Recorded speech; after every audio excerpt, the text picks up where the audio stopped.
A conselleira do Mar, Rosa Quintana, considera que as modificacións recollidas no proxecto de Regulamento Europeo de Control da Pesca son insuficientes. Facía estas declaracións tras o Consello de Ministros de Pesca da Unión Europea, celebrado en Bruxelas. Segundo ela, os cambios son ademais pouco aclaratorios, complicando en gran medida o traballo diario da flota pesqueira artesanal e tamén a do marisqueo a pé. Nos dende Galicia pois seguimos vendo que esas supostas melloras que se teñen abordado realmente non deixan de ser un lastre para o sector pesqueiro, para o sector marisqueiro da Comunidade Autónoma de Galicia e entendémonos que para todo o sector da Unión Europea. Hai moitas incongruencias, unha delas, por exemplo, é que están dicindo que non é posible, que pode excepcionarse da xeolocalización a flota menores de 9 metros de eslora, cando realmente a Unión Europea ten aceptado como flota artesanal a menores de 12 metros de eslora, entón non entendemos qual é a diferencia entre os 9 metros e os 12 metros,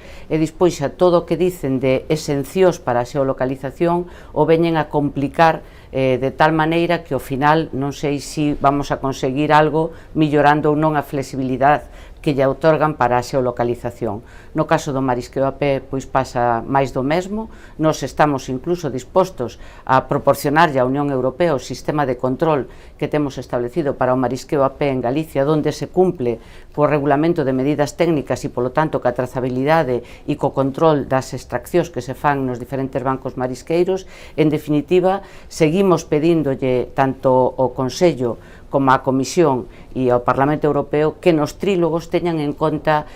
un control, sí, pero sempre cando este supoña melloras para a xestión da actividade pesqueira e non que o único que faga sexa complicar o traballo aos pescadores e ás mariscadoras. O Consello de Ministros da Unión Europea tamén serviu para analizar os procesos de fixación das posibilidades de pesca en augas comunitarias para o ano 2022. Un asunto no que a conselleira do Mar apostou pola necesidade de que haxa un equilibrio entre os aspectos medioambientais, económicos e sociais.